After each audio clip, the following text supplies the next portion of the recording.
What the heck is that thing? Beyond the Beyond. 15 minutes in, I don't think I need it.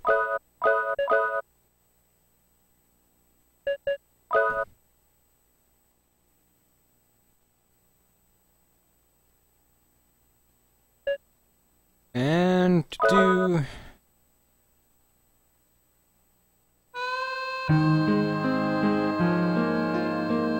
You start with Rudy because...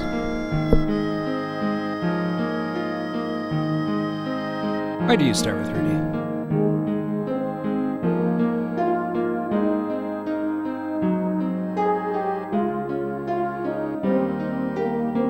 Oh yeah, because you want to buy Cecilia's equipment. And I guess technically you could start with Jack. But there's no reason to. And you'll be more likely to reset on Rudy. And the curse was already there, so you just gotta mash on new game.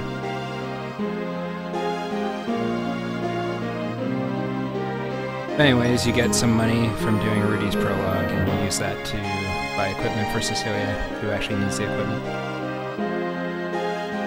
And rename Rudy to R so that less characters are printed whenever they say his name. The first thing you gotta do is set dash to circle so that you don't accidentally enter a town or talk to someone when you're trying to run. And bind except to 2 buttons, which I bind to X and R1, because you can mash with 2 buttons that way. Quarter view so that the camera doesn't scroll constantly during combat, cursor to memory, and that's all the configuration you need to do for now.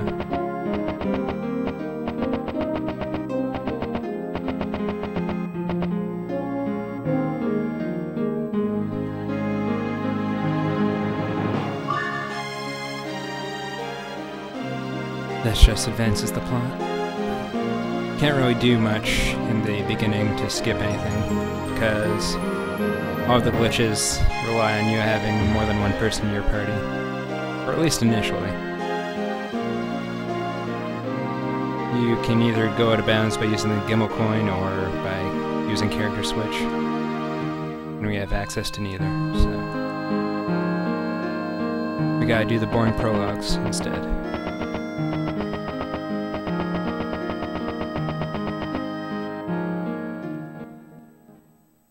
The first dungeon is Berry Cave. It kind of sucks. I have encounters turned off just so this goes quicker, but when you get an encounter, you want to run away.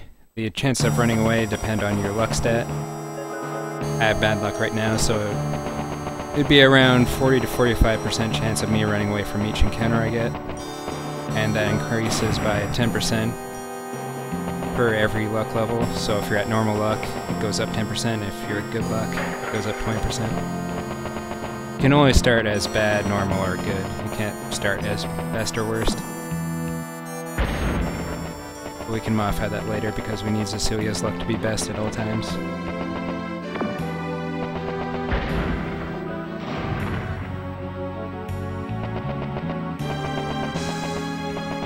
In this room, there's a point where you get cursed. In fact, this sign's like, hey, footsteps wake bats. So you're not supposed to run through this entire thing, but it turns out you can just walk over this. This is the thing that triggers the curse. Just this little area. I'll save state. Shroom, save state. Did that work? There we go. So if you run, get cursed. Walk, you don't. It's this thing, right? Yeah. So if you just walk over that, then run some more, you avoid getting cursed. So just walk over that one section, you'll be fine.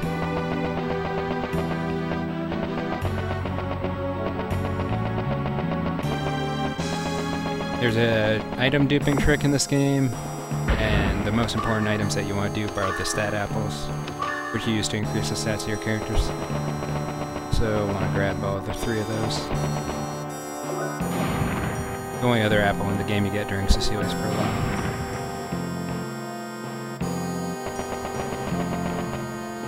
Bolt clip, in case you run out of bullets in the next fight. Don't save. It's not necessary. And it's not necessary to grab the bandana, speaking of things that aren't necessary, but it makes this fight slightly easier.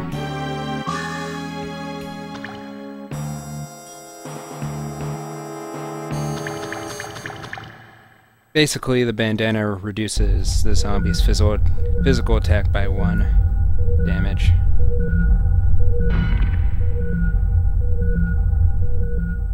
And Rudy's at 75 HP at the start of the game. And the boss has 2 attacks. It has regular attack, which does 15 at level 1, and Rotten Breath, which does 20% of your max health, which is 15. But by equipping the bandana, we reduce the regular attack to 14, so we get 1 extra turn without having to heal.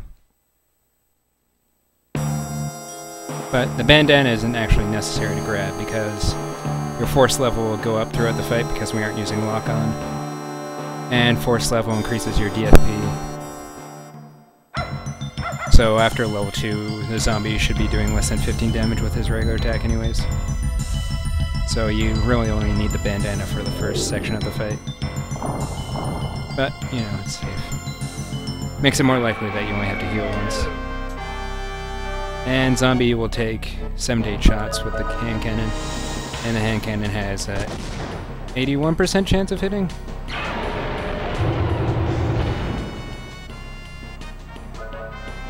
%. So, decent chances. And you want the zombie to do a regular attack next turn so you don't have to heal. And you want to heal if he does another Rotten Breath, because if he does 2 Rotten Breaths afterwards and your heal berry doesn't go before it,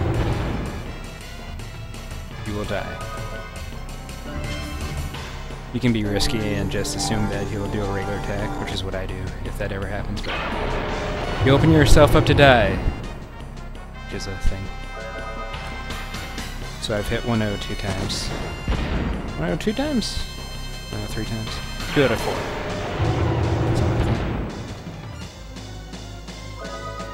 I swear, he has a regular attack. Not that he's gonna use it.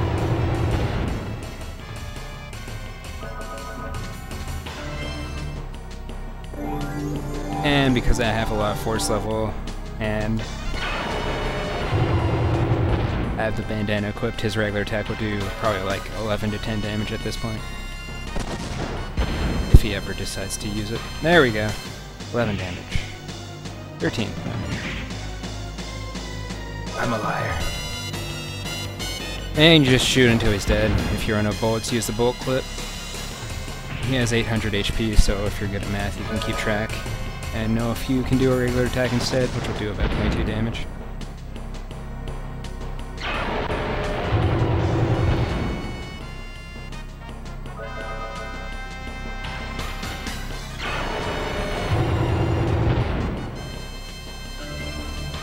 Should be close to that. I think I used up all my bullets, so I have to reload. Yeah.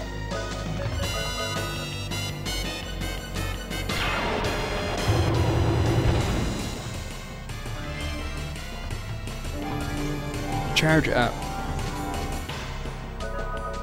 And this should kill, question mark.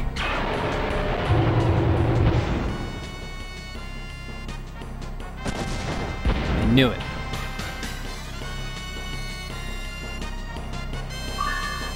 So you get some money, some XPs.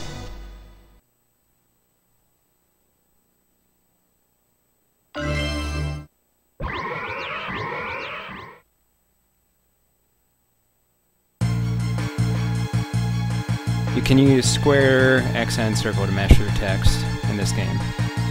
So you want to be mashing on all 3 of those buttons. But there's going to be a choice here, and you want to be mashing on specifically X here so that you say yes. Right now. Because if you say no, it just loops until you say yes. This is auto-scroll text. There's 3 windows that show up, so you get a break of 3 windows. And you can use it to drink some coffee.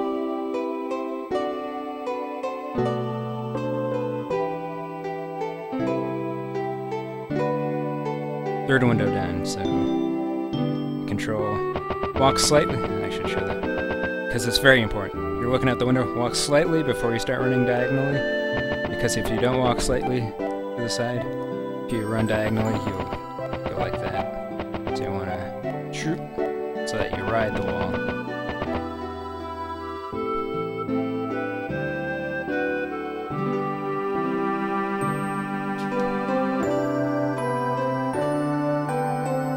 Very important stuff.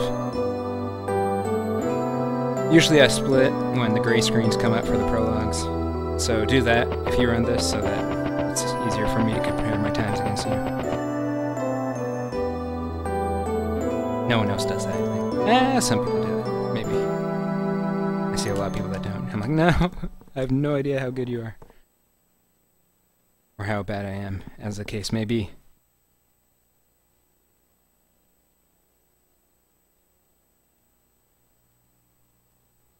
And now it's very quiet. And now you switch to Jack because... well, you can do Jack's prologue whenever, I guess. Just... there's no real point. It's technically fastest to do Jack's next because it's just one cursor movement down. And you'll be more likely to be running away from fights in this dungeon. Game audio is overpowering your voice. Hold on.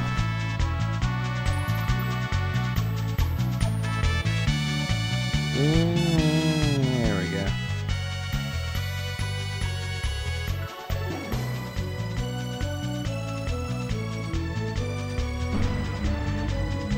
Oh, maybe my mic broke at some point.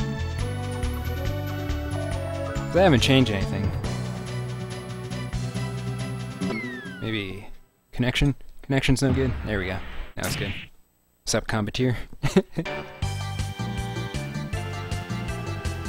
What was I saying? Oh yeah, pick Jack. Yeah, you'll get more encounters in Jack's than Cecilia's.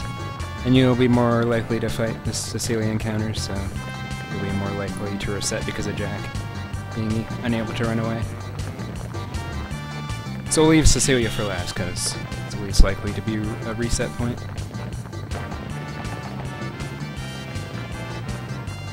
And yeah, name him J because it saves time, probably. We haven't actually timed that out, but I assume it does. That's what people do in the speedruns. So I decided to do that as well. Definitely saves time for Cecilia, I think. There's a lot of auto-scroll text that says her name.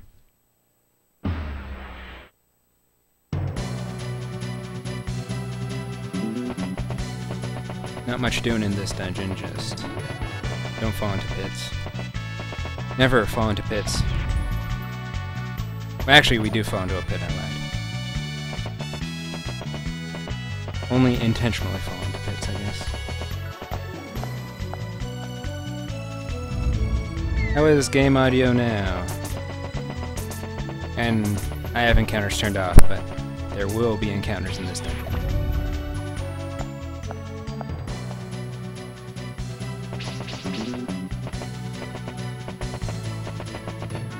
And this is like a swag throw, where you want to throw between the torch and the box. Like that.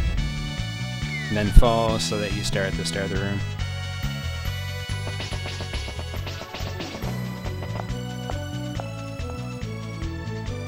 And you can heal now, because there's a chance you'll get into a fight that kills you, which is not good.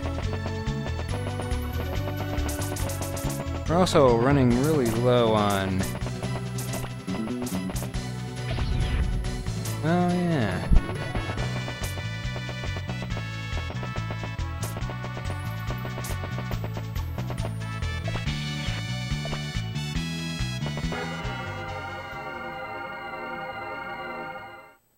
We'll be buying heal berries soon. I just realized something. Not that it particularly matters. I usually re-enter as Rudy and then buy stuff. I went straight to Jack. So we'll be going back to Rudy after this. Doesn't actually matter. But it does make your splits weird. Because you'll be splitting on the gray screen, and there's no Rudy trip for Jack. But that's not important.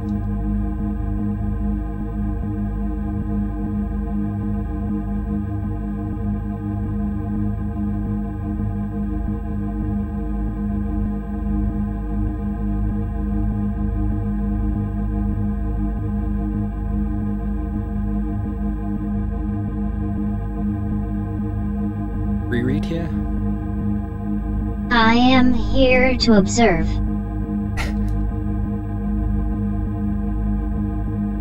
So, a lot of astral text. Very interesting stuff.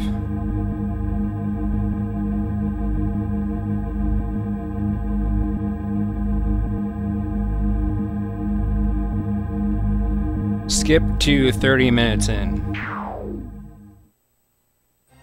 If you want to learn the interesting stuff.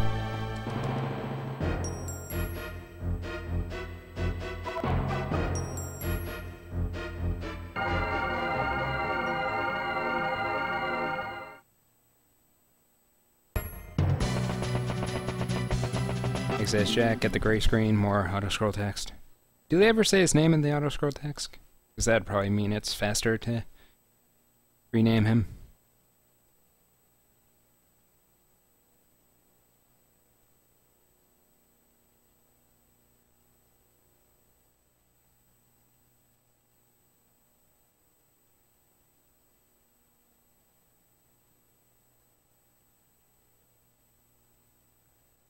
No, it doesn't say his name. So the mystery continues. Switch back to Rudy. You're technically supposed to do this before, but either way, it's fine. Just need Rudy to go to Adelheid to buy some Cecilia stuff. And you do it with Rudy because he needs to be here anyways. Whereas it's faster to leave Jack where he stands. And buy a magic rod, white robe. Go to buy heal berries and just press up so that you buy 11. And then a medicine. You buy the medicine because there's a chance that Cecilia will get disease in the next dungeon. Then switch to Cecilia.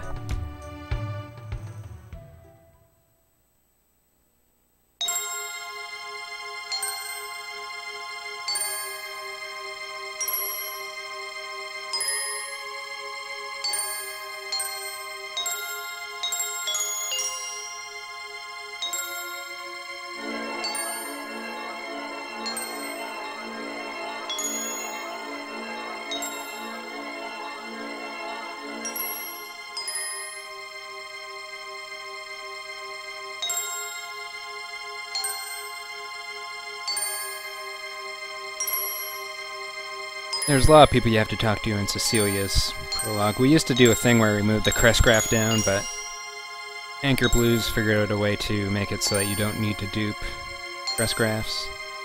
And after thinking about it a little, I've decided that it's probably... Wait.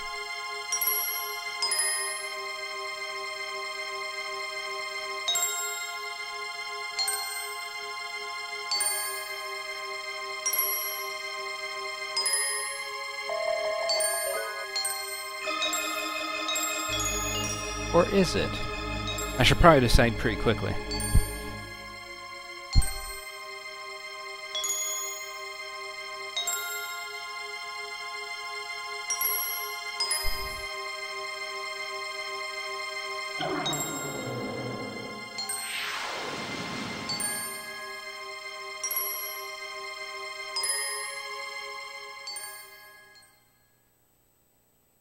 No, we need to do crest graphs.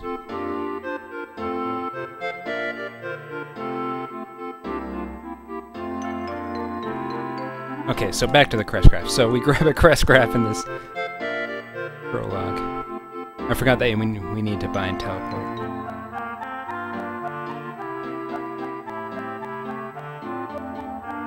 Anchor Blues doesn't get awakened, but that's insane.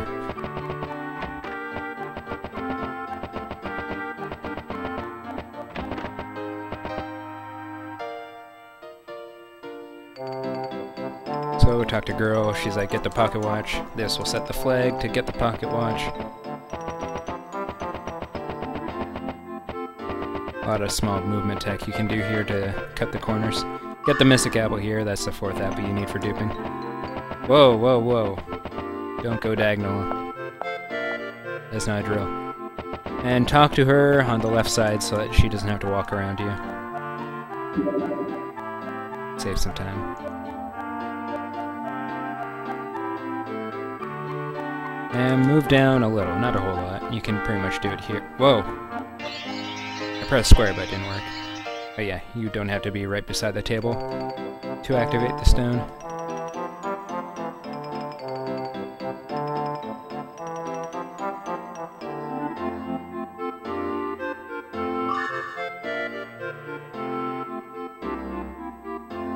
Do we ever use the pocket? We use it once. I think we... once or twice. Yeah. 3 times. Use it 3 times. Grab the crest graph from this teacher. We need 3 spells to be bound here. We need Freeze instead of Flame because it's 4 seconds faster each time you cast it.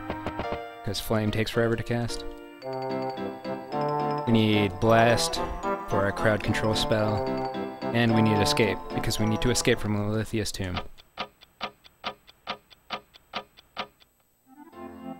Because it might not be possible to get out. And it's also a lot faster. Do.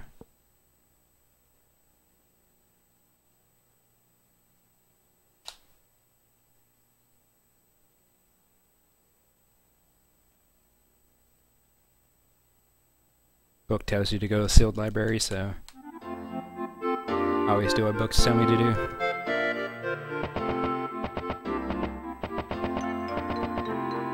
Run at the wall. It's very important that you run at the wall. Can I name her C? Yeah, she's named C.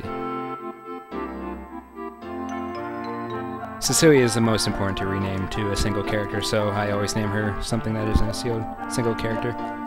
To waste time for no reason. So that's how I roll.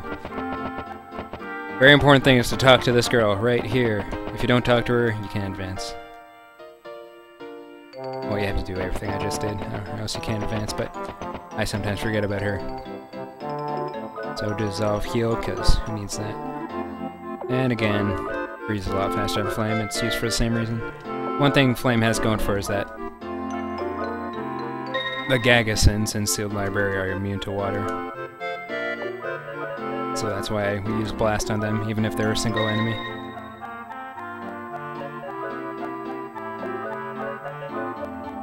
And the Gagasins are the imp-like things, not the books. And first use a stopwatch, or pocket watch, whatever. Probably slightly faster to do it that way instead of running all the way back. Looks cooler, at least.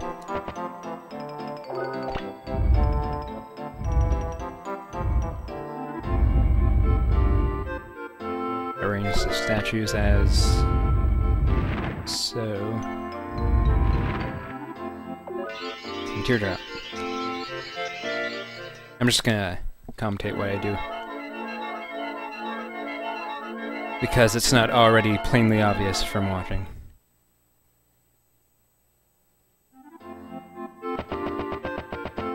And Nelgal has a similar thing with the zombie where we get the helmet from this dungeon to reduce the regular attacks by 1 damage.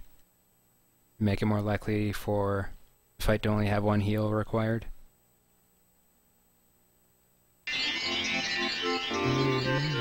Oh, I said we're gonna do Crash Grass or not.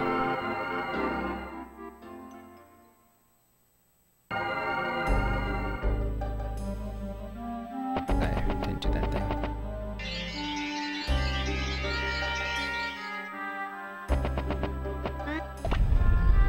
We don't need to do crest graphs. There's more.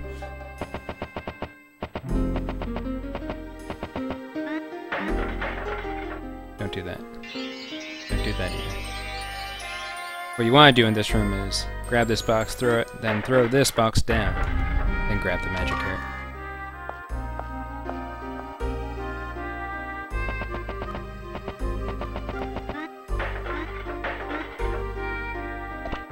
We don't need protect.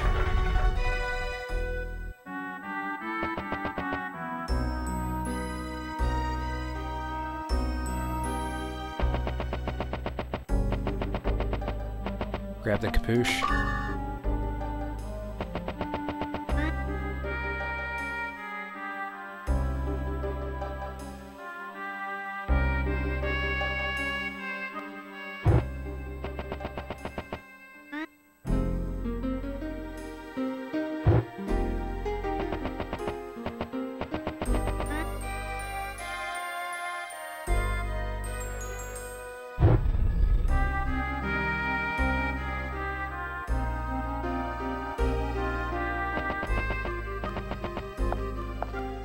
And the whole point of this dungeon is to try to get level 2, which requires 40 experience.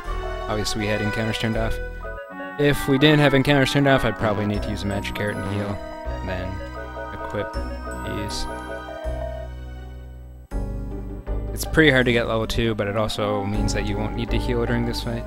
You need 40 experience to get level 2, and books give 6 experience, and Gagasins give 4.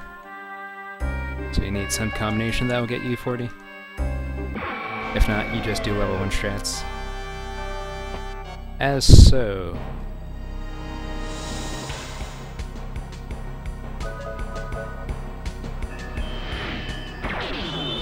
Freeze does more damage than Blast and also requires less MP. And with Capuche, he does 12 damage rather than 13. Which is good, because you might see a benefit of that if he does another regular attack. Because he did another regular attack, I don't need to heal, so I can get another freeze off.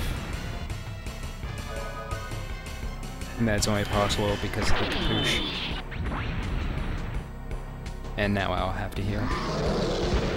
But because of that sequence of events, I only had to heal once during this fight, instead of 2 times. 2 to 3? I was gonna say 2 to 3, but I'm not sure if you've ever healed 3 times. Probably. Seems like something that could happen.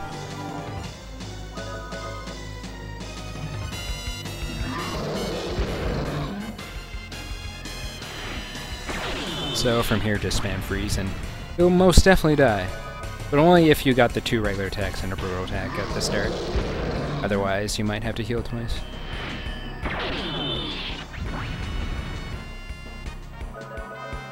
Ignore the warning signs. You're fine. Just keep going. In a very small amount of cases, you will be having bad damage ranges where this strat won't work out. But this will kill him. And you're good.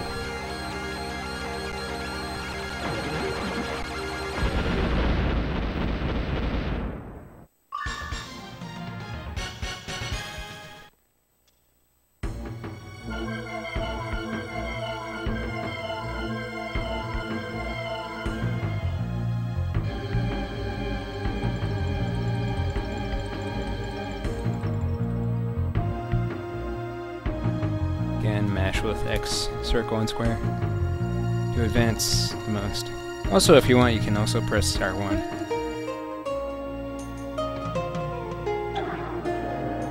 Four button mashing is the way to go.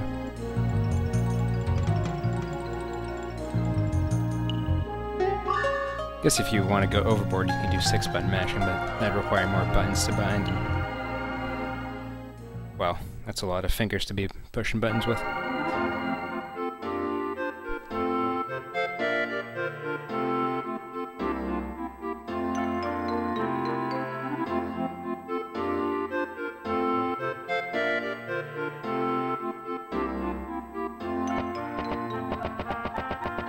Alright, so you've skipped 30 minutes ahead in the VOD. Is it 30 minutes? Yeah, it's about.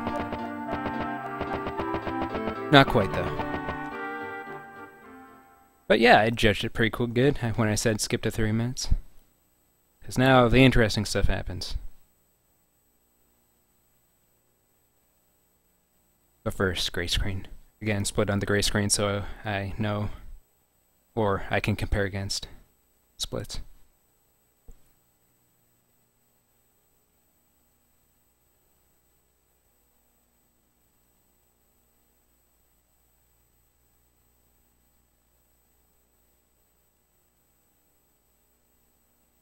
You'll be dumped back to the character select screen. And you want to go back as Cecilia, but you don't want to mash cancel, because you also want to select the pocket watch, because it's the next tool you'll be using. So, move over, watch, then press select. Or X. Then, to Adelheid. You'll probably get an encounter on the way. I won't, because they're not on. I'll have to turn them on for Lilithia's tomb, though. Because I need them for duping.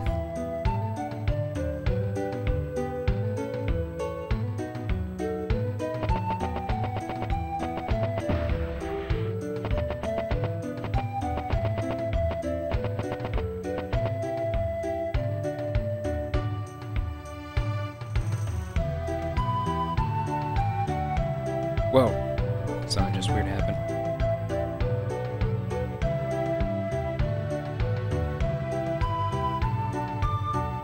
And there will be another dialogue where you have to say yes, so instead of mashing on everything, just mash on accept, so that you say yes. Now I'll be mashing on square, so you use that pocket watch as soon as you regain control. At this point you can recruit characters, but we only want to recruit Rudy, because this is where it all begins. And now we gotta set up the duping.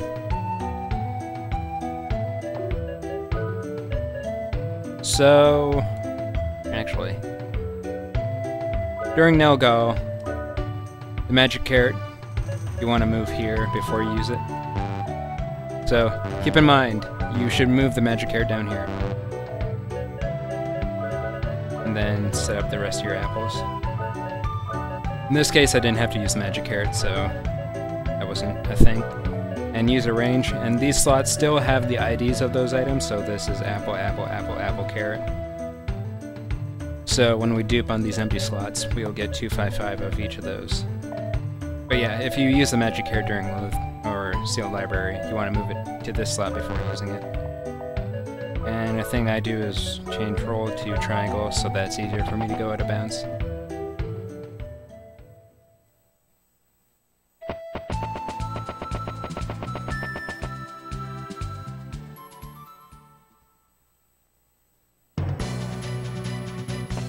First out of bounds happens here.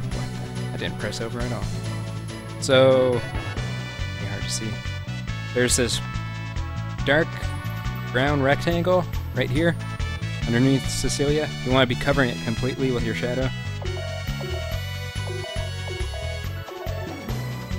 Something like that. See? It's covered. Whoop. Covered. And this is the right pixel you want to be on. And then you want to charge up a run. And right before, or on the frame that you start actually moving, you want to open the character menu.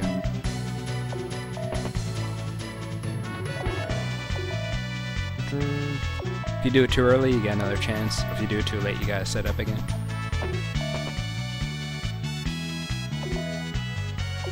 And you'll know it works because Cecilia will move slightly.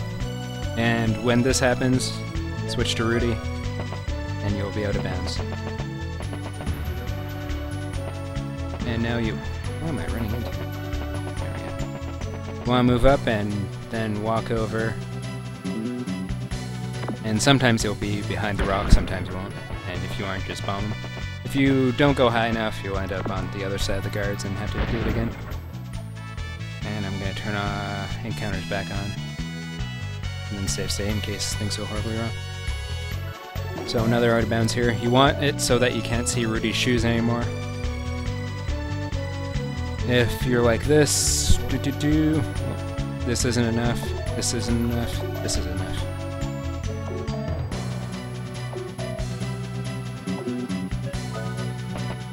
And same deal.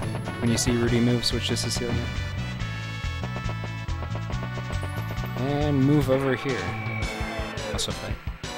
So this will be our first duping opportunity. And it's a decent fight for it. Use a heal berry and move it to one of the empty slots that contain the apples and or magic carrot.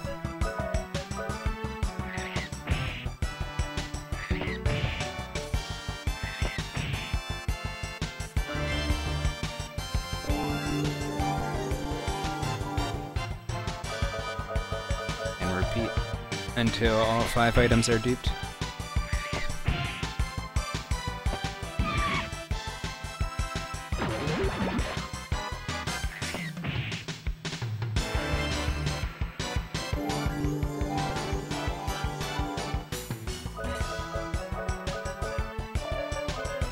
And if you think Cecilia might be in danger of dying, heal her instead of Rudy.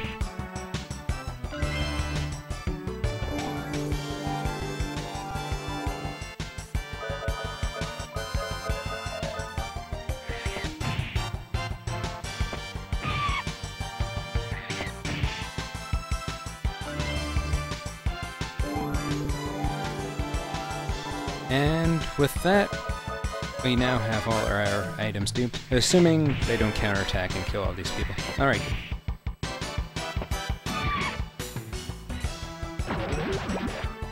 faster.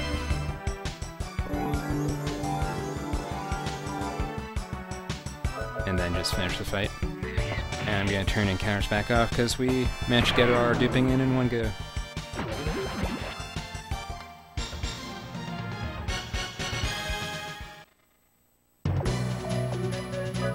And when you have the necessary items duped, you can now buff Cecilia and Rudy.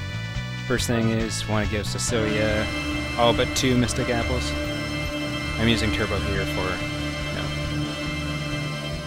gravity's sake, but we don't use Turbo because Turbo's evil in actual runs.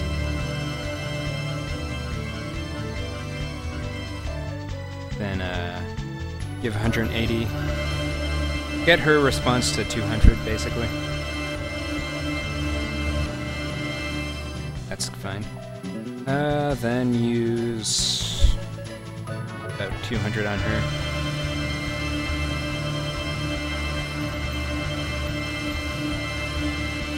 Then all but 2 on him.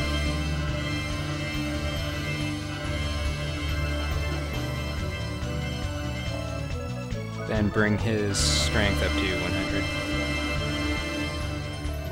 And that's all the statting you need to do for now.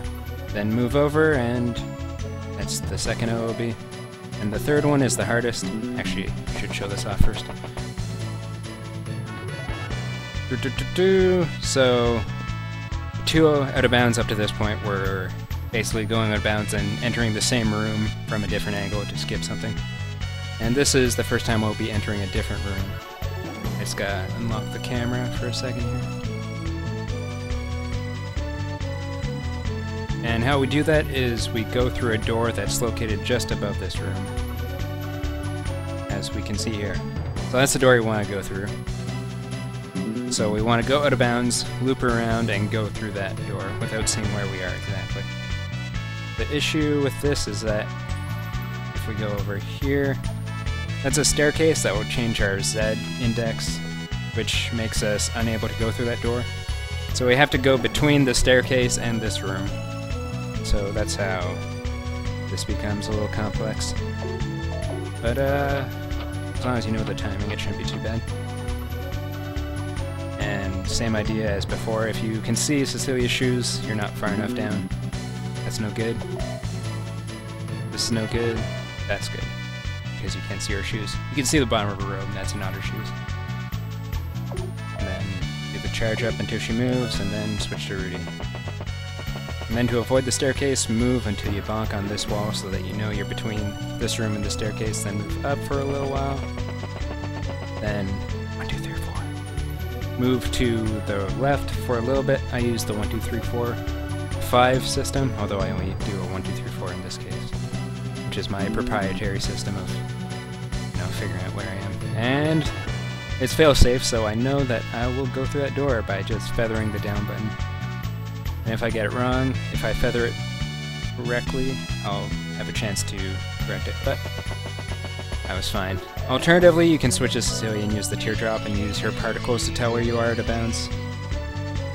As long as you use the 1, 2, 3, 4, it's not necessary.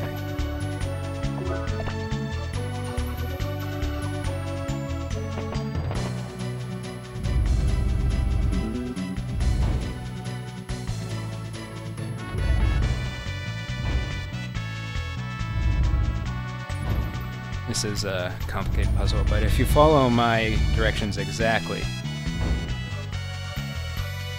should be fine. Next fight is Magtorus. He has 2000 HP, and your freezes will do around 1000 damage, but usually a little bit under, so you need Rudy to attack once to kill him in 2 turns.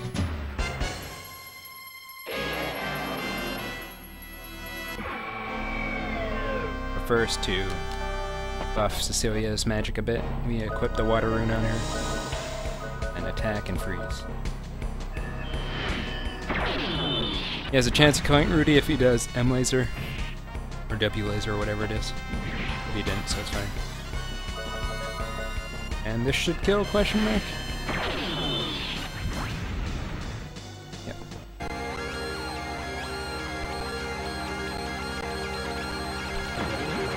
Or responsibility.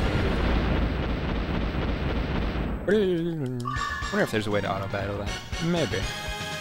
Anyways.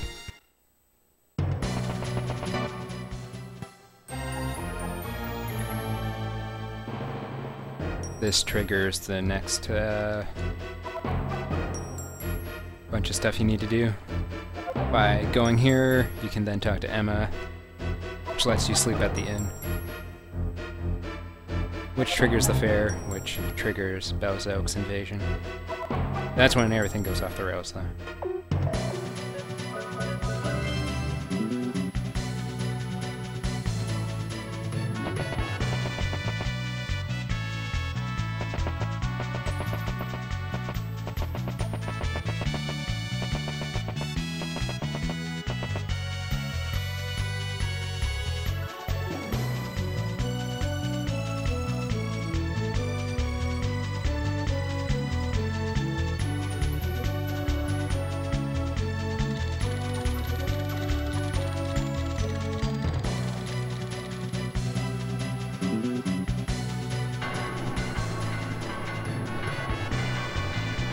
Not much doing here.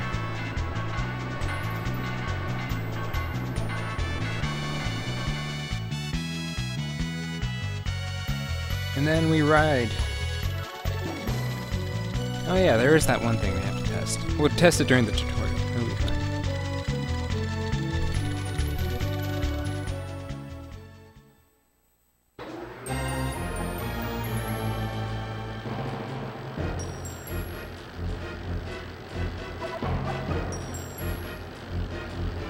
The next trick that's coming up is the Belzoek skip, which is basically the same trick we've been doing with the character switch to go out of bounds, except if you miss it, it's game over. Anchor Blues has a way to recover from it, but wastes a lot of time.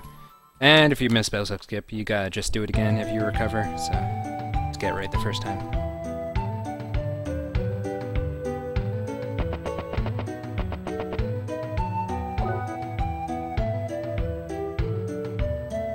Also, I don't really know what he does. Goes out of bounds somewhere and character switches, but...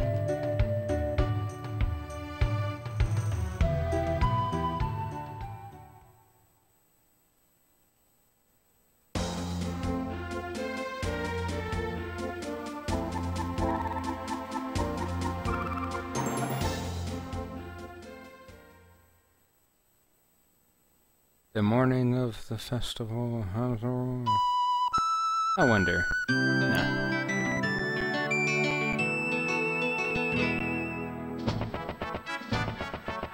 But before we do the Belzoek skip, we gotta go through some things. First thing we gotta do is buy some small flowers, which is the item that increases your luck by 1 level. And as I mentioned, you need Cecilia's level to be at best for a bunch of fights. For reasons. So we need to buy about 8 of them. You might run out and be screwed, but 8's a good number. You'll most of the time be fine.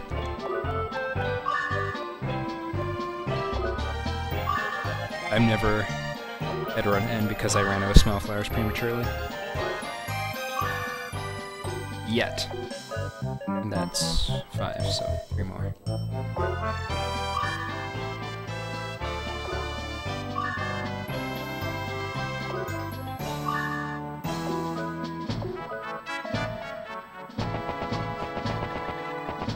Talk to Lady. And this is the hardest part of the game. Gotta navigate through all these NPCs that move randomly.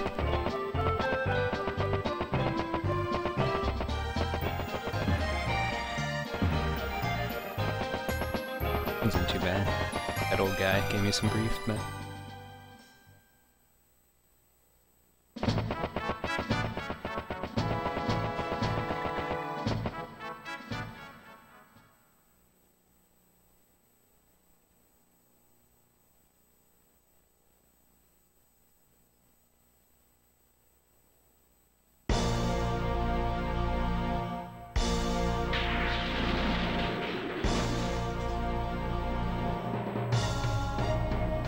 red balloon flies off.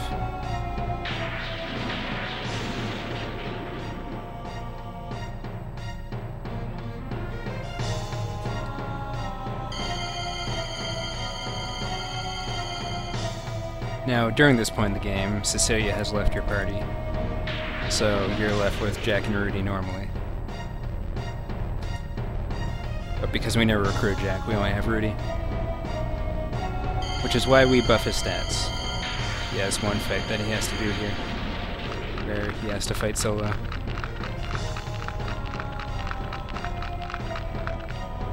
And with his stats unboosted, it's pretty hard to win the fight. It's not impossible. I should probably... Oh man, that'd be cool if I started not boosting Rudy's stats, but that'd be silly. This fight can so easily go horribly wrong if you don't boost his stats.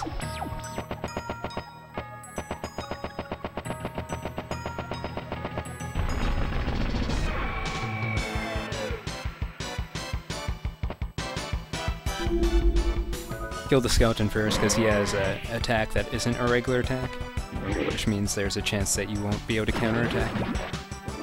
Or there's a chance that he won't give you the opportunity to counterattack. I didn't get a counterattack either way, so it doesn't really matter. Ideally, this battle goes one round. You kill the skeleton and then counterattack the two lizardmen.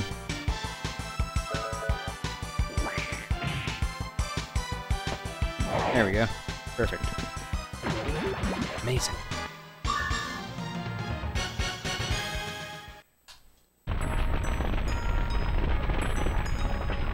Move Rudy up a bit here. Switch to Jack. Because he's still in this game. He's still a threat.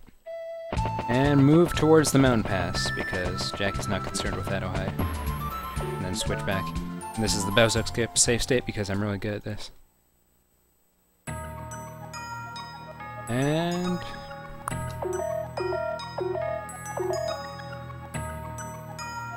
yeah, okay, yeah. What you want to do is have the top pixel of Rudy's head come above the black horizontal line that his head's currently through, like this. So you see that there's one line of pixels that is above the darker horizontal line at the top of his head. This is the pixel you want to be on. Then do the same charge run.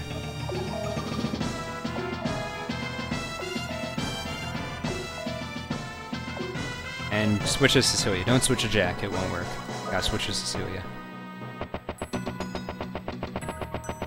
And yes, you can also see that we can switch to Jack at any time, which is activated when we sleep at the end.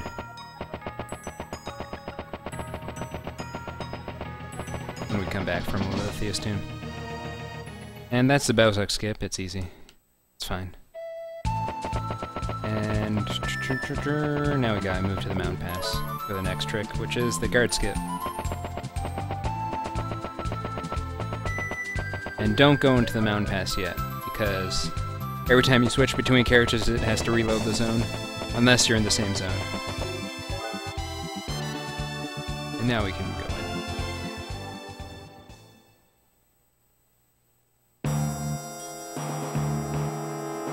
And move Jack to around... not too much. There. It's probably where I was before, but yeah, let's do it. Because you won't be able to see Jack when I enter the mountain pass, but his hitbox still exists. So you want his hitbox, or a collision box, or whatever, to be in a certain position to break Rudy's bounce back. That might have been enough. It wasn't. So this is what happens when it's not close enough. Which means you have to move a little bit up with Jack. Like that. And now it should be good.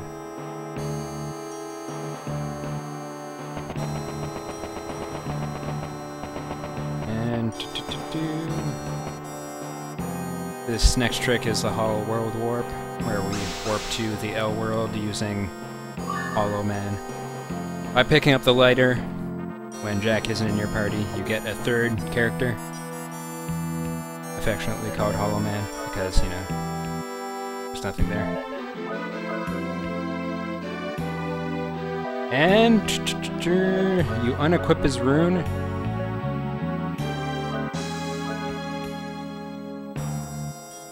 Wait, how do we do this now?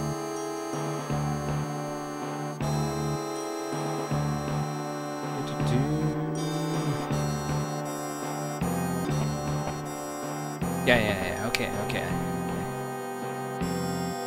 Pick up the lighter, then escape, actually. You gotta be careful from here on out.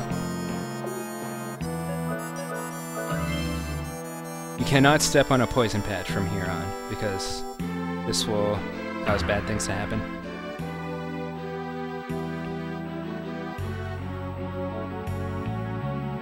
And you can be running here, but I'm walking to make sure I don't get poisoned.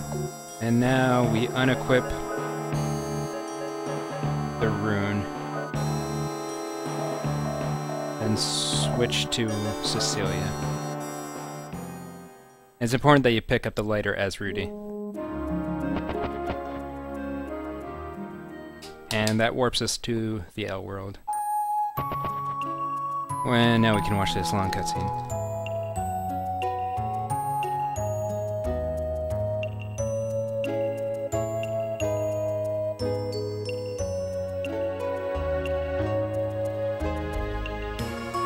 Unequipping the rune basically corrupts everything, and when the location data gets corrupted, Rudy and Jack will be sent to their last known location, whereas Cecilia will be sent to the L world for no good reason, but it works. And we'll use that to skip a large portion of the game. And the only reason that we want to skip a large portion of the game is to get the Gimmel coin from Rosetta Town. And to get rid of Rudy, because it's important that Rudy is no longer in our party going forward. It just so happens to work out that this gets rid of Rudy, incidentally.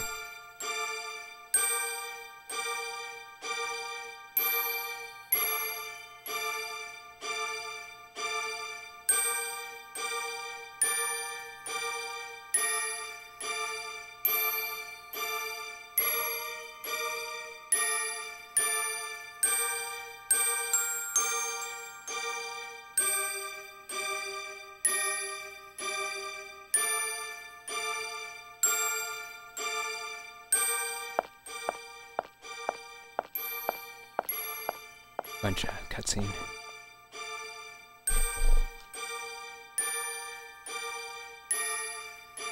So far, we've basically been going through the story point by point. Obviously, this is an exception.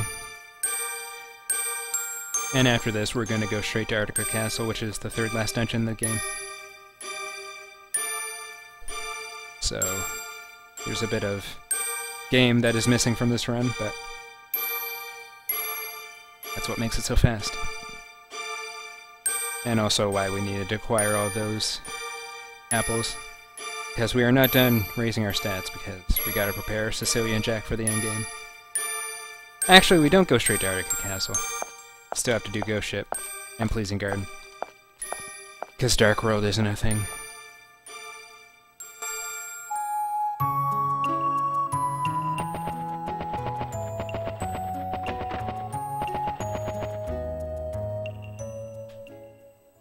And Cecilia's hair has been officially cut. And she has become the guardian of Fogai. Important thing you don't want to miss here is grabbing the full Libra.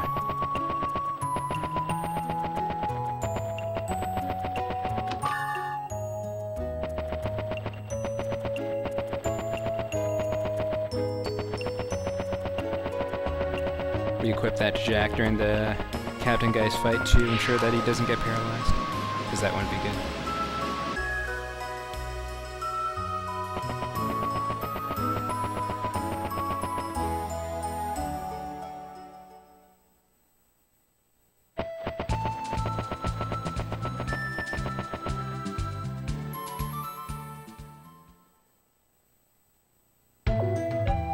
To set up, I'm gonna set my controller back to, there we go. Set up duping, arrange items, then put it so that the single stack of an apple is before the multi-stack.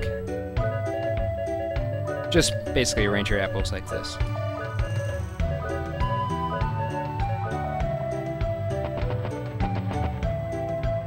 buy some violet roses for a Zeke 2-Vi, then sell 2 on the right side stack of each apple.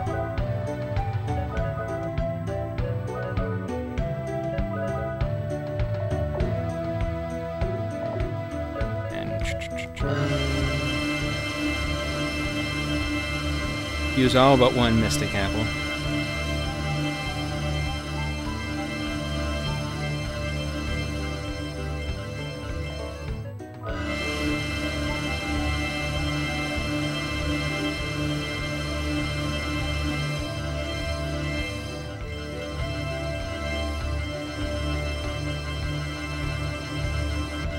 Same with the hardy apple. And repeat.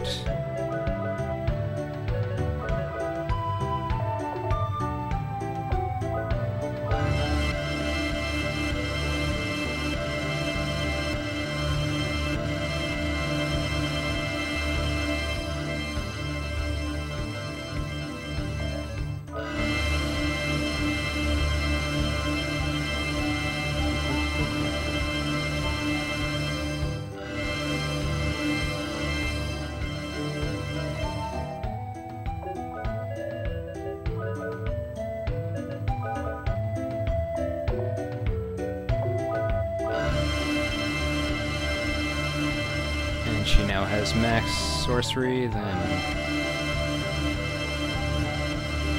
buffer vitality up some.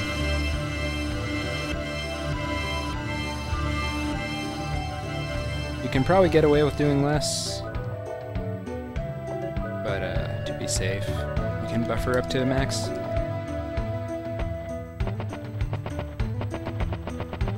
Grab the crest graph here, then bind Awaken, which you need for the Zeke 2-Vi fight. Or not need, but it's a good to have.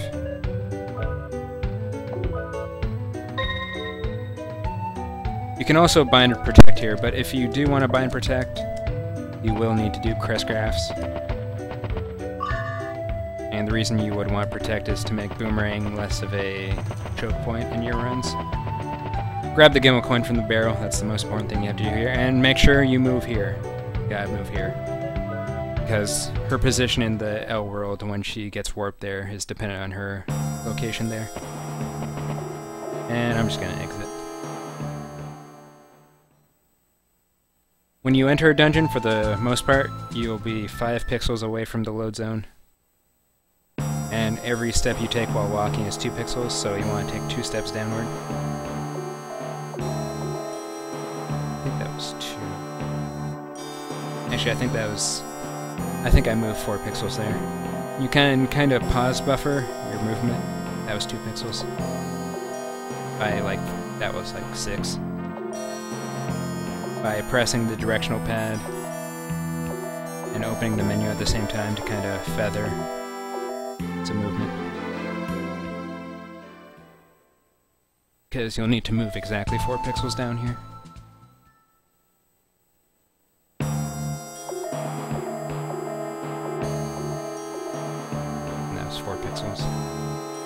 Go charge up the run just like before, and then don't exit. This is not good. Just like before with the character switch out of bounds, except this time Jack is alone.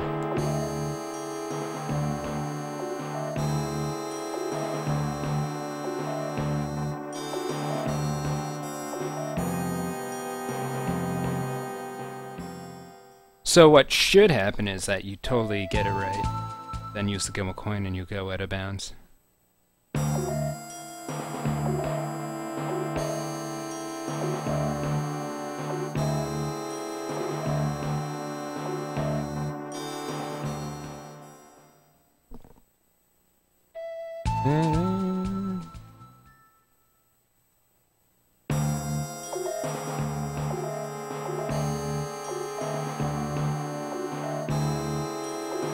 Like that. It's that easy. And Gimel coin. Actually, don't rearrange your items like I just did.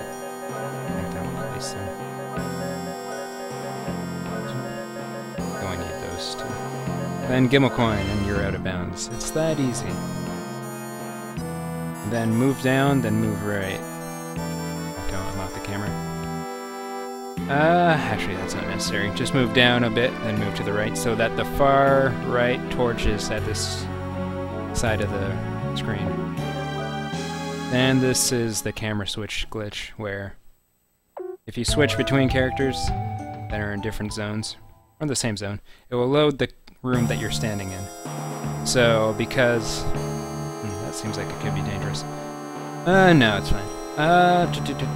Because Jack's position was set to the last room in the dungeon, but the camera was locked to the first room, I had to switch to Cecilia, then back to Jack, and because I was standing in the final room, it assumed that I wasn't there, and locked the camera to the final room, which is what we want.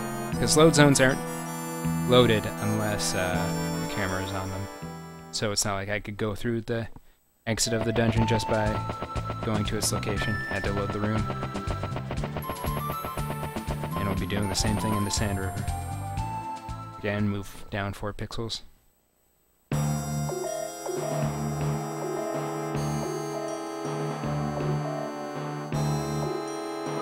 And use the Gimmel coin. Then move down a little bit like this. Do the camera switch glitch. And the final room is just underneath the first room, which is very convenient. And we're done with Sand River.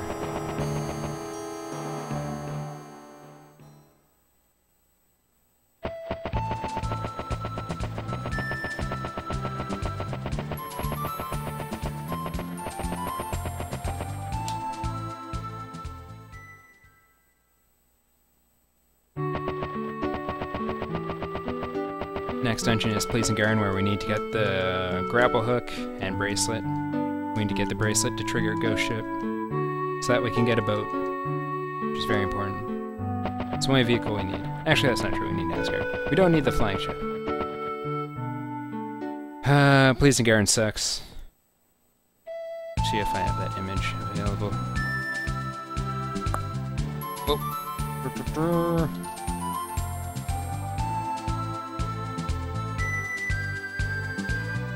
So...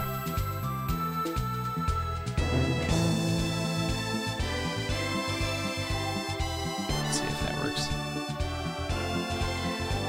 So these are the possible locations of the Pleasing Garden. You'll randomly select one of these positions and then be there for a few seconds, or like 10 seconds maybe, and then switch to another position.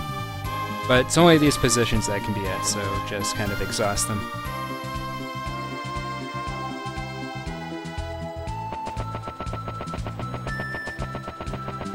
And you can do that big kind of running down here and hitting a bunch of them. If it takes too long for you to find it, you'll get into an encounter, but switching to Cecilia then switching back will reset your step counter, so if you're running around a lot, just switch back to Cecilia to prevent an encounter. And this is another dungeon where you gotta move down 4 pixels. I'm gonna save state because bad things happen if you miss this. Actually, let's go through the process. If you fail this, you have to find the Pleasing Garden again. You always start at the bottom. So just kind of hit the positions that could be at again. And you'll know it's close by if it zooms in. This will take me a while, so I'm going to switch to Cecilia and switch back.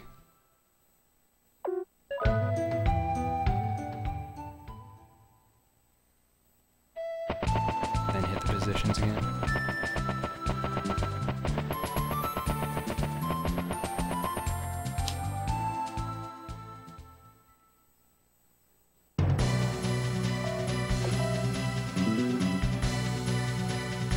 And you know how to go to out of bounds at this point. I don't need to demonstrate it. So, you use the Gimmel coin to go out of bounds, obviously. And run to the right for a while. You'll eventually wrap around the screen, like so. There we go. And it looks like you're in this room, but it's just how the graphics work in this game. You're actually in a completely different position. And you want to be around here. And kind of use the rocks too over there to kind of judge where you want to be. Then do the camera switch glitch and you'll see what room you're actually in.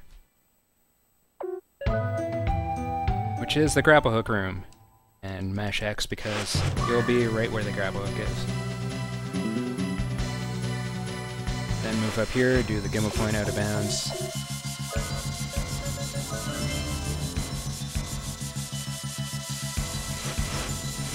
Move to the right side of this room and press up. If you move up, you know you're good.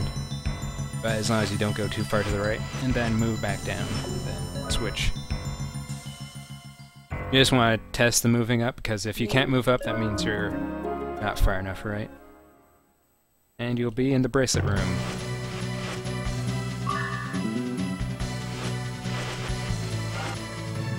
And if you get stuck in the geometry there, just try bonking a few times. You can usually get out. I've never actually got stuck there completely yet. I can always bonk my way out. And bonking is just charging the run and hitting a wall. A universally known term, I know, but figured I'd explain it. And you might have noticed that I had Hollow Man in my party. And whenever you get Hollow Man, Cecilia gets sent to the L world.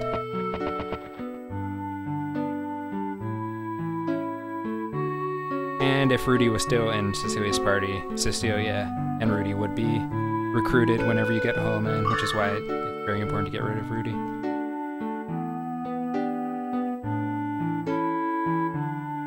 Not that it matters, because it happens whether you want it to or not. But in the Dark World route, before that was eliminated because it didn't work on the original PlayStation, Rudy could still be in your party at a point where you wouldn't want that. And don't go here yet, because that'd be crazy. Because now you want to do some shop duping to boost Jack's stats. And all he needs is Hardy and Power. He doesn't need Magic or Agility. Whoa, that's not the button I wanted. And you want him to have about 700 Vitality. So it'll take a few times.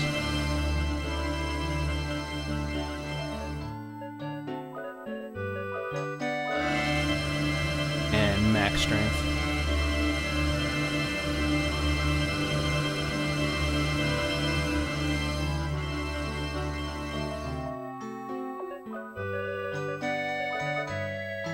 Do some more shop duping.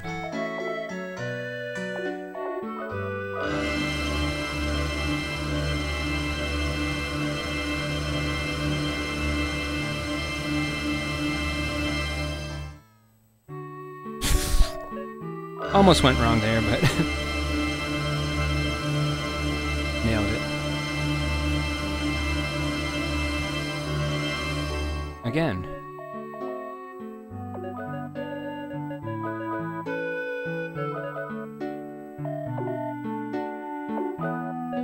So yeah, raise his vitality to about 700 should be good. Good. Power apples. So use the remaining here. And just switch over here. It'll give you close to max.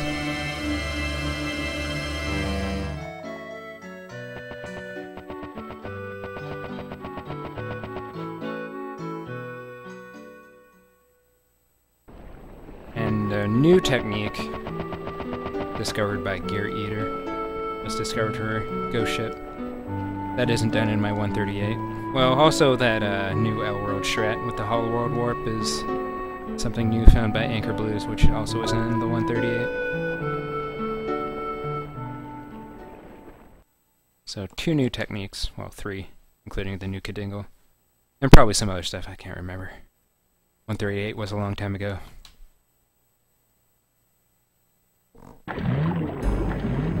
The problem with this dungeon is that if you camera switch, or yeah, camera switch glitch, you'll get reset to the start of the dungeon. What's this? It's Wild Arms, of course.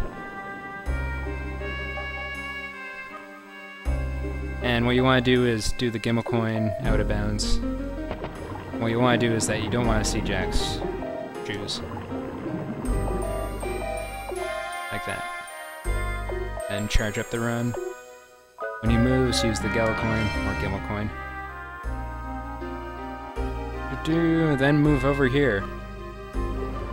I know it's very complicated, and you can see why it took 2 years to discover this. Well, maybe not 2 years, that might... 1 year. That's about when this all of this stuff came together. Take 1 year to figure that out. You can see why. But anyway... Then just grapple hook over here, and you're at the end of the dungeon. There are no... well, there's a couple glitches and wild arms too, but they're not interesting. Don't pick up that potion berry. That's something you do in glitchless, and I did by...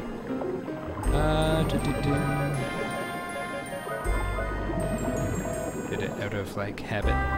Equip the full Libra before the fight, because Captain Geist has a chance of paralyzing you. At this moment, Chaos just remembers that you actually want to buff Jack's HP too. So, I'm gonna cheese this fight. Basically, you actually want to boost Jack's vitality to 999.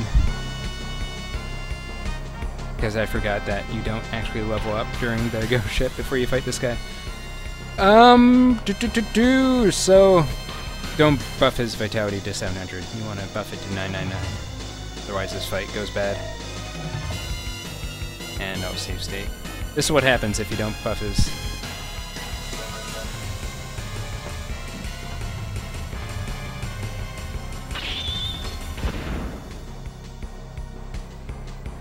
I mean, there's a chance you'll win. There's a bigger chance you won't.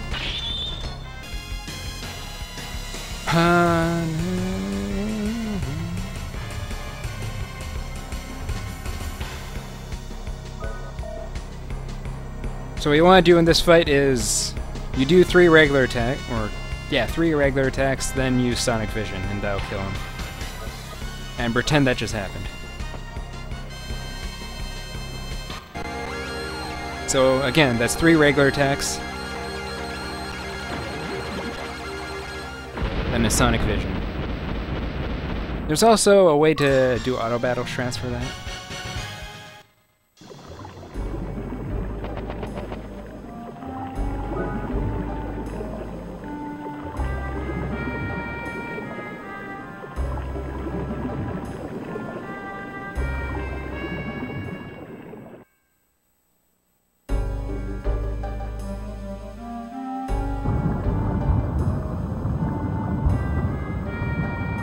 Very professional.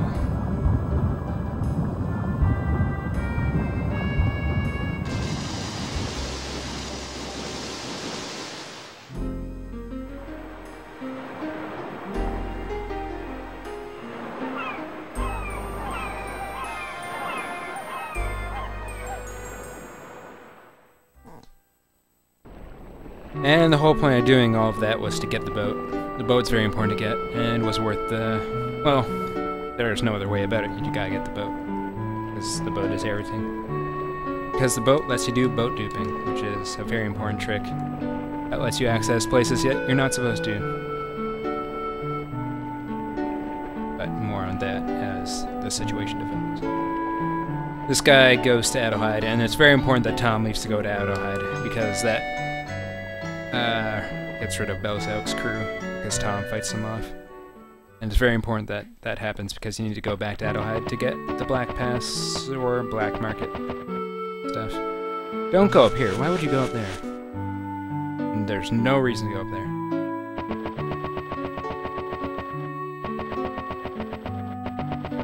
Just exit. Yeah, these glitches are exclusive to the original.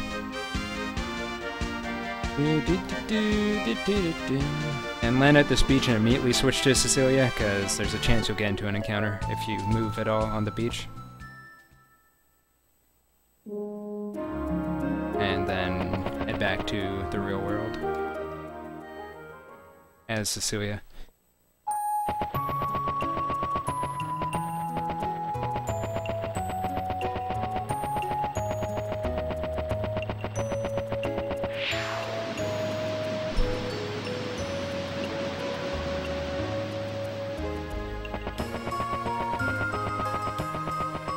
We have all the things we need to get to the end of the game now. Just a matter of doing it. And the only way to unlock Kadingo, which is the access point to Malduk, is to complete Arctica Castle. So that's our next destination. Move Jack up slightly so that Cecilia has access to the boat. And the reason you want to switch between the two is to reset your step counter so that you don't get encounters while on the world map. In fact, you don't want random encounters ever, but this is a way to get rid of them. And this is boat duping, because when you get into the boat's still at the shore, it's just invisible. And your sprite is turned into the boat. And that's a very important distinction, because I'm going to move back to Jack, and the boat's still there because it never left. The boat is only moving when you land at a beach, because its position is set when you land. Otherwise it's not actually moving. So move to Ship Graveyard's beach as Jack, and then switch back to Cecilia. And Cecilia will still be in the ocean, but the boat won't be there. And you can kind of walk over to the Sealed Guild, or Isolated Guild. And this lets you get level 2 spells. You want to Unbind or Dissolve, Freeze, Blast, and Escape.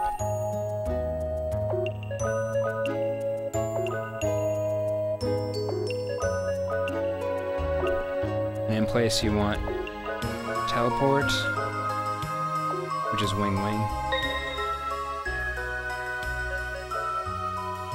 You want Saint. That's that one. And you want the best spell of all, which is Randomizer. Which is why we need to buy all those small flowers. But more on that later. Stopwatch out. And then teleport to Ship Graveyard.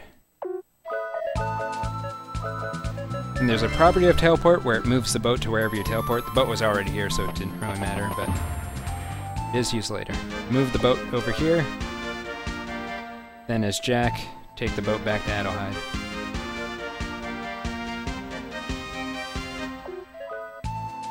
And move right a little bit, then switch back to Jack.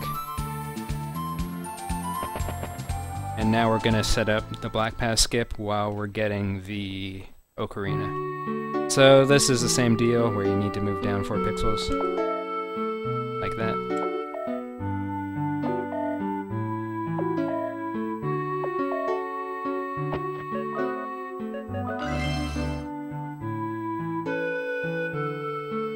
And now we're out of bounds. And now we want to move here.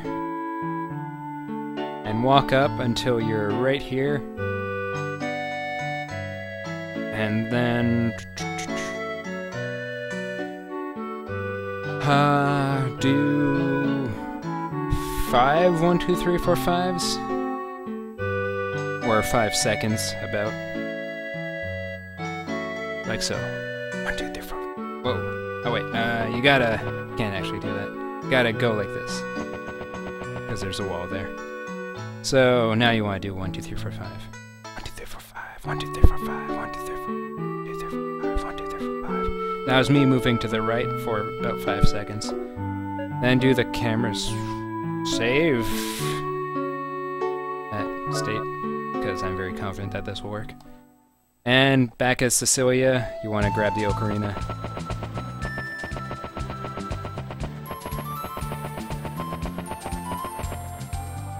If you're worried about getting encountered, just switch back to Jack at any time.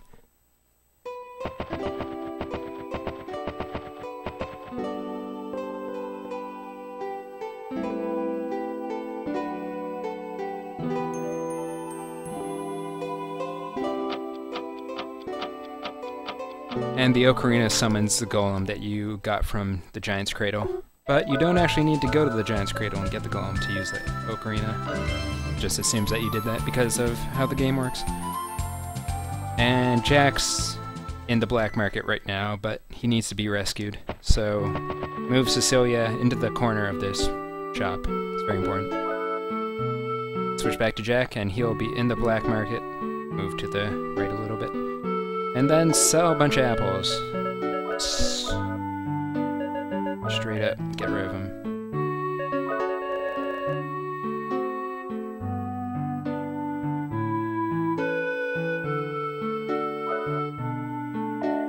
And then buy poncho for Jack, and equip it, then the garnet coat for Cecilia, then buy all the Go dolls you can.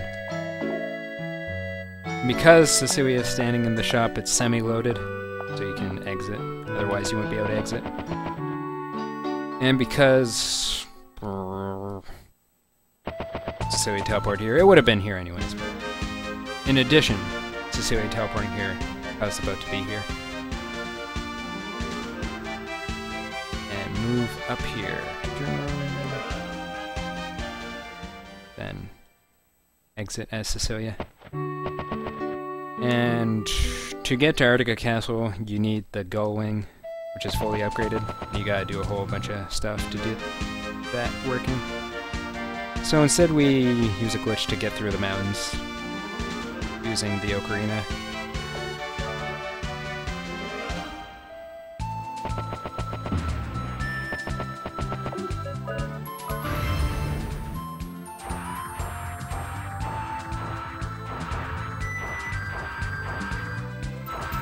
And just move down very slightly until Jack can exit.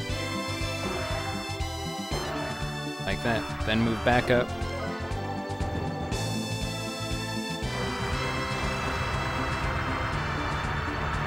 And kind of wedge Cecilia in there. Get back into the golem, move to the right, switch back to Cecilia, and make sure you're in there. Then walk to the right as Jack. Then if you did it right, you'll go through the mountains. And another one of those 4 pixel things.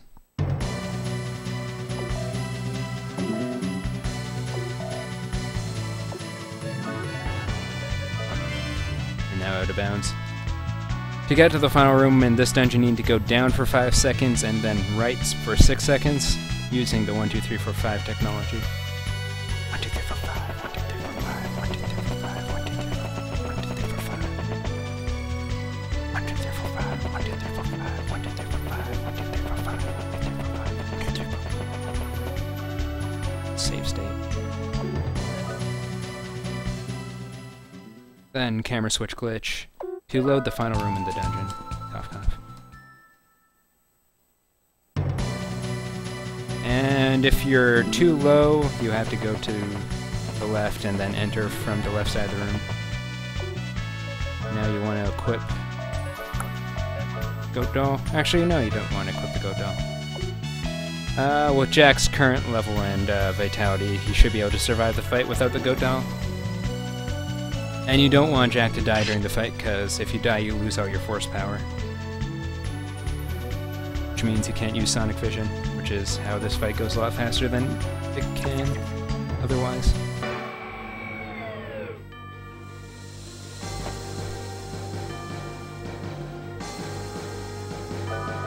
So you want to attack 3 times and then use Sonic Vision. Then attack, guard, and then Sonic Vision again. That did some amount of damage. If you think Jack will die, equip a Goat Doll, but it should be fine.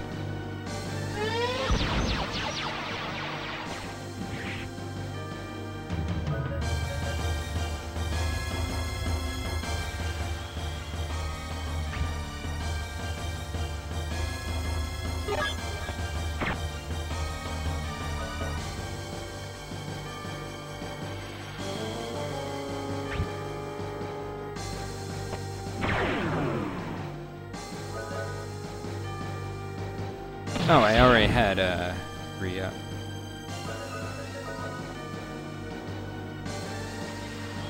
That was weird. Yeah, that makes sense. But yeah, I guess I could have used a Sonic Vision on the turn before and killed.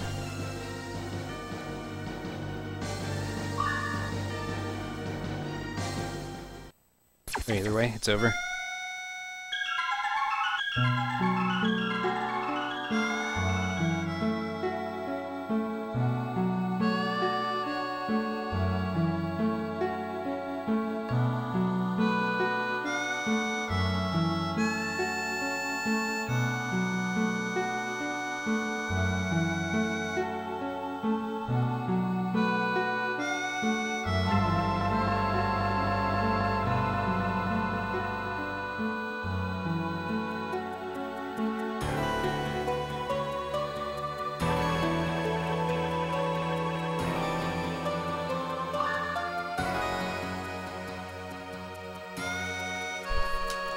the most important part of the game's coming up.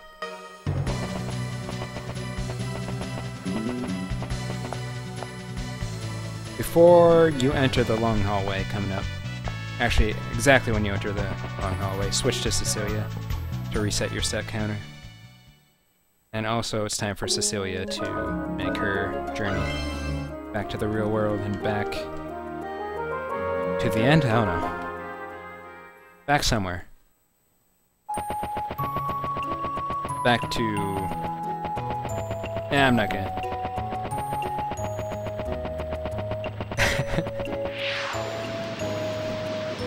It's very deep game.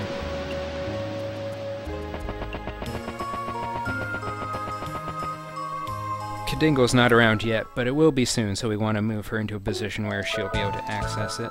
So teleport to Rosetta Town to move the boat here.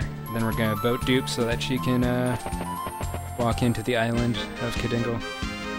I go like this. And now it's time to raise the dingles. By running through here, you initiate a cutscene which makes the Kadingo dungeon available, just in time for Cecilia.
He was awakened through time and space to show his face once again.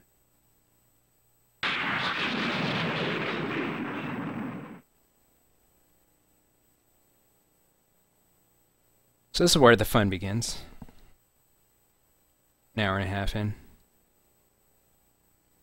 Because it's time for randomizer. You can kind of see Cecilia in the corner there. But Jack's done. He is worthless now. Now we gotta prep Cecilia? Yeah. Give her a goat doll. Give her the garnet robe. Raise her luck to best. It already is there. Magic carrot up. Ocarina. It's time for Boomerang. I'm gonna save state here for no reason, because Boomerang will always go well.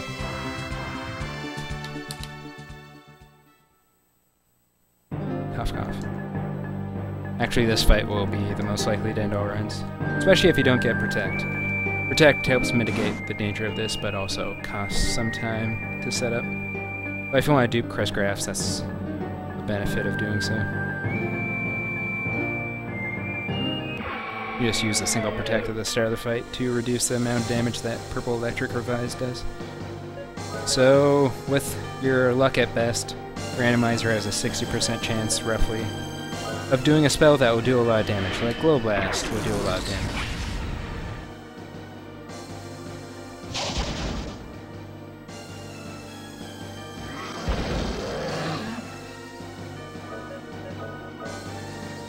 And Ice Needle will do a lot of damage. And with 2 good damage randomizers, Lucid will die, and the fight's no longer a threat. Other than the fact that you could get angered by Randomizer. Because Randomizer has a random chance of ending the run for you. So every time you cast it, there's a chance that it will be your last. Because if you get angered, it's all over.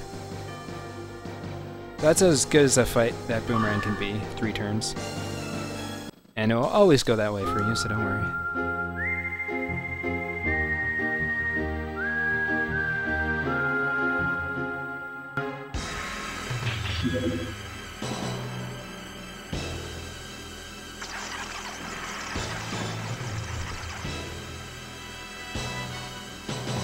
He's the first member of the Final Four, which are the biggest potential time sinks in the run, where they're going to determine your final time more than any other portion of this run. Specifically the final of the Final Four, Seek 2 Vi, where the fight can last 2 minutes or it can last 20. It doesn't really care. So new Kadingo strat here is you do the out of bounds where you can no longer see Cecilia's feet. Actually, is that good enough? That might actually be good. You can see the first 2 pixels of her feet. You do the green or the coin OOB, and then just run down until you see your shadow. Your shadow will overlap with the screen at some point. Like so. So you see your shadow. Now move up until your shadow leaves the screen, then walk up for 1 second. Or a little over 1 second. I use a 1, 2, 3, 4, 5 for it. 1, 2, 3, 4, 5. Then do the camera switch glitch.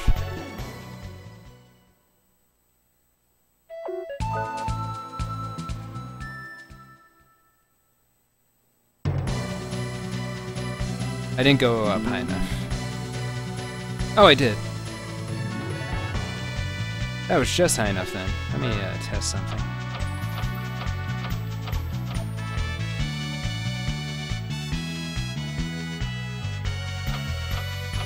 So you want to move a bit higher than what I ended up doing, because this is basically... Oh, okay, I was plenty high enough. But still, it's a bit risky. Basically, you want to avoid the Alhazad load zone, which is right here.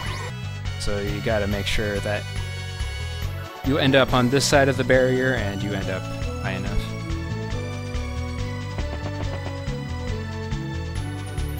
If you fight Alhazad, the run's over, basically. Because fighting Alhazad will give you Hollow Man, which will recruit Jack, which means you can't do the camera switch glitch. You could do a Filgaio warp. No, that wouldn't be any good. Yeah, no, it'd be over.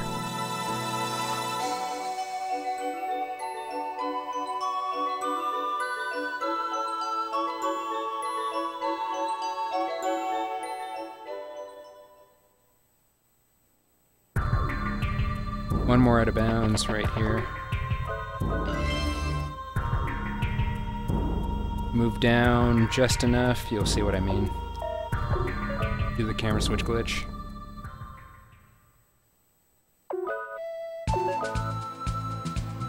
And you want to move down enough so that you get past this thing. And I moved just down enough.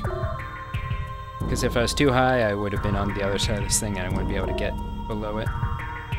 And I'm now in the final section of Malduke.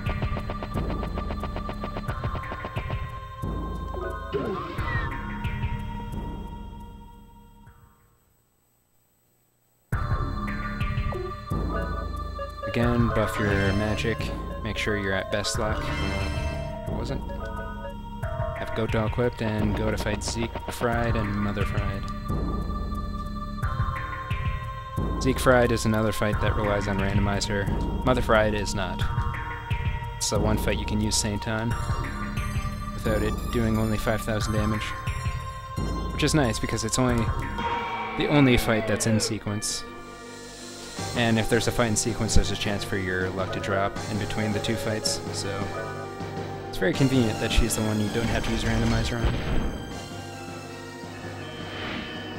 Siegfried has 30,000 health, so it'll take 3 randomizers, then a Saint to kill him.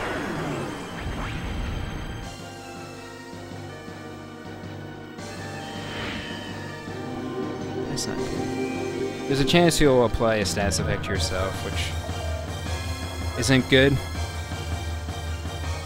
This specific stats effect makes it so I don't get experience. The good news is that I'll skip that portion of the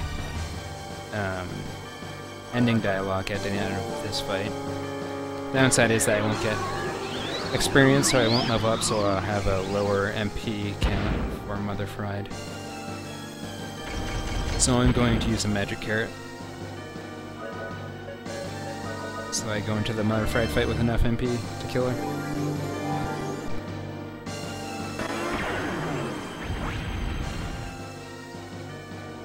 And always make sure to re-equip a Goat Doll whenever it gets used. Then finish with a Saint, because I got 3 randomizers off.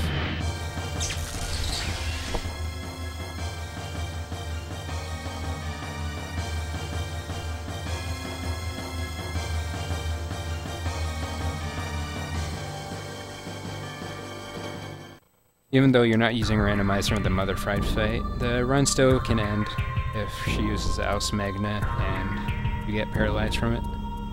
Because if you're paralyzed, you can't re-equip a Goat Doll, so it's highly likely that the run will die there. But the good news is that you're not using randomizers, so there's no chance of anger or anything like that.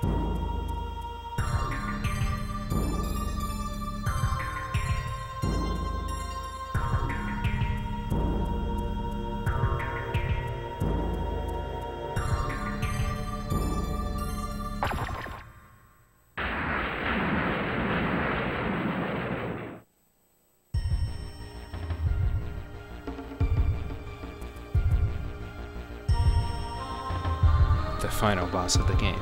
Question mark?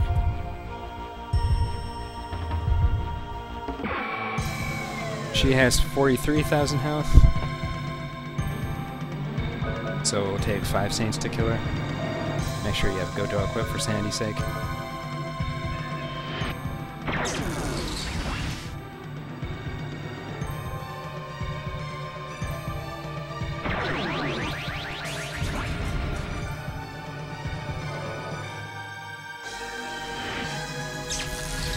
And there is an auto battle strat for this, but I don't know the specifics of it.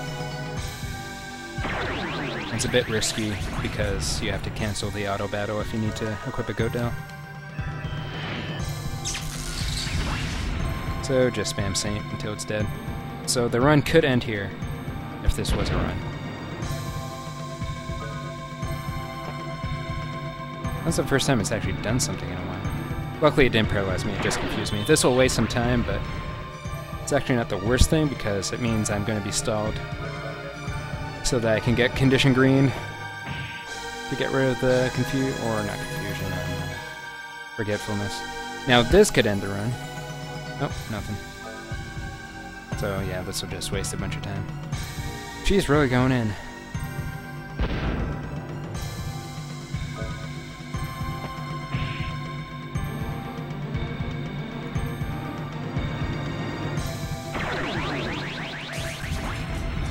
So as you can see, the odds of fine, don't get rid of forgetfulness. The odds of Aus Magna doing something super bad isn't that great.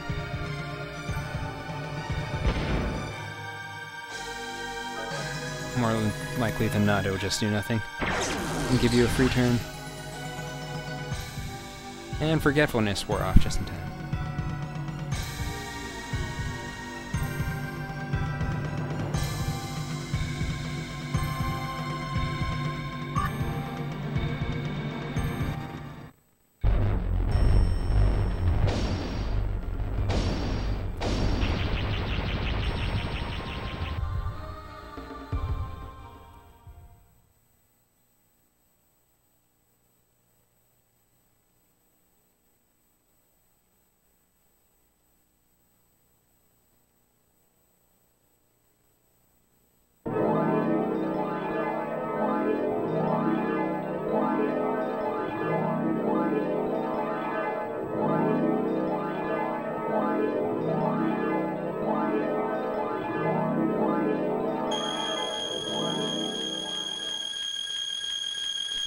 One fight left, Zeke Tuvai, who is secretly the entire run. Nothing else up to this point actually matters, because your final time is completely and utterly determined by him. Just everything up to this point will determine how low of a time you could potentially get. But that's it. And this is a great noise, by the way. The best part about the Zeke 2Vi fight is that you can do nothing to influence it. So, basically, this is the end of the run as far as you're concerned. As far as your involvement is. Although I guess that could be said as soon as you did the final out of bounds, but especially now.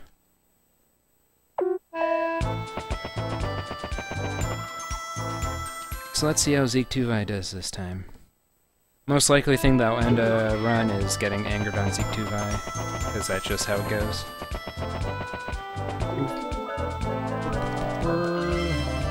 Get your magic up, make sure Goto's equipped, and get your luck to best. And that's all you can do.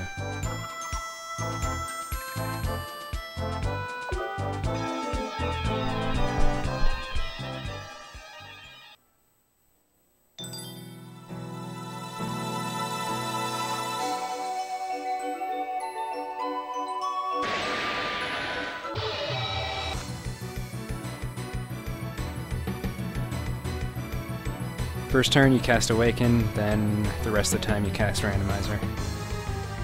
And then Magic Carrot if you need to. And if you get Silence, use the Violet Rose. And if a Goto gets used, re-equip.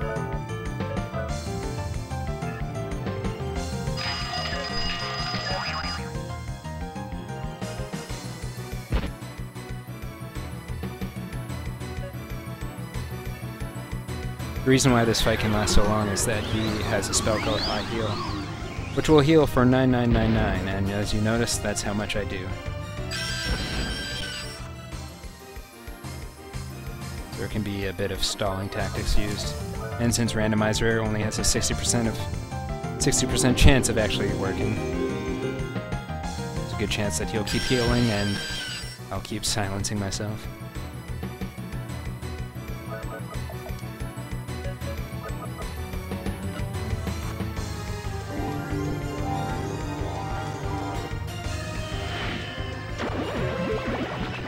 Looks like we're gonna get a good fight for the tutorial.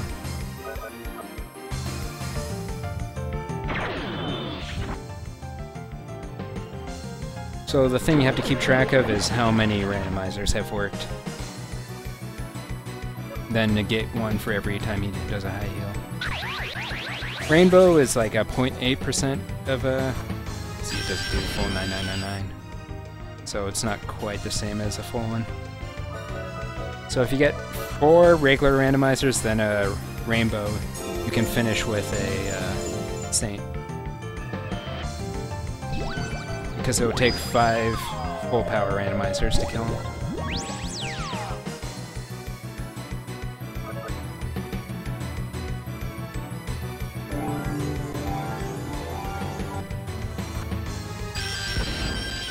So this fight could last 6 turns, or it could last forever. Or you'll run out of Gotos eventually, I guess.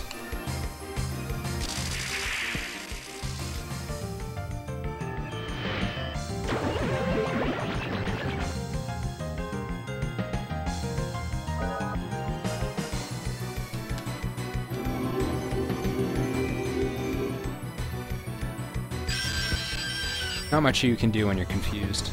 Good thing is that you can still quit.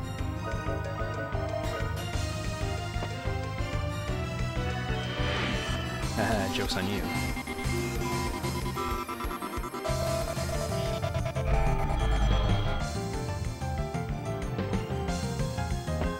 Confusion has a chance of wearing off every turn. So... just hope that happens. Awaken will last the entire fight, so you don't have to worry about recasting it or anything. And this is Zeke 2Vi at his finest.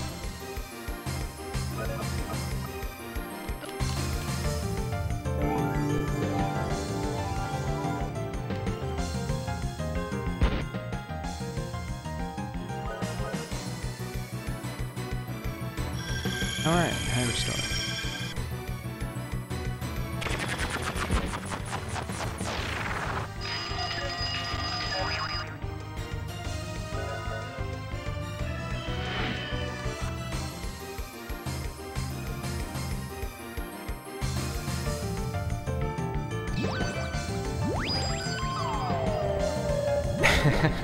This is great for the tutorial. Oh, and sometimes silence doesn't actually work. But we're gonna run out of MP soon, which means we'll have to magic carry it up. Ideally, you don't have to do that, because ideally this only takes 6 turns, but obviously that's not what happened here today.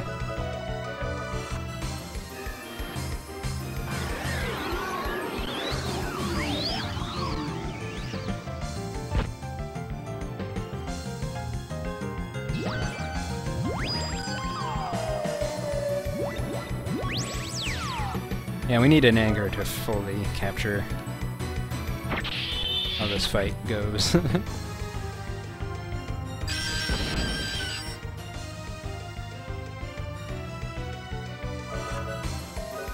Where your run is ended not by him, but by you. So at his current health, it'll only take 1 more to kill him. In fact, it'll only take a saint to kill him.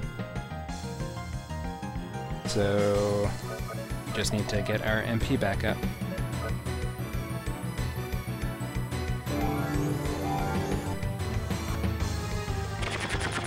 Well, saint with a decent damage range. But we'll try it.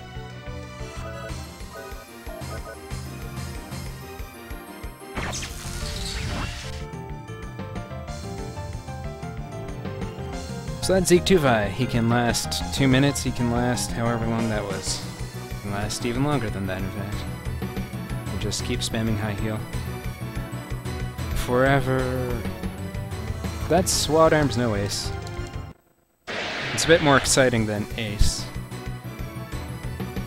Because you do everything in ace anyways, and then it gets fun. Like before ace was fully realized. Everything you do in ace was considered the boring part of this run. That's a good endorsement for ace. But ace is faster, so you know, there's that. And there's less RNG. Or at least less RNG that way. Well, less RNG in general, because this run encompasses the RNG of ace. But we don't need to watch the ending because this is a tutorial, not a PB. I think that's all that needs to be covered. So, that's it for me, so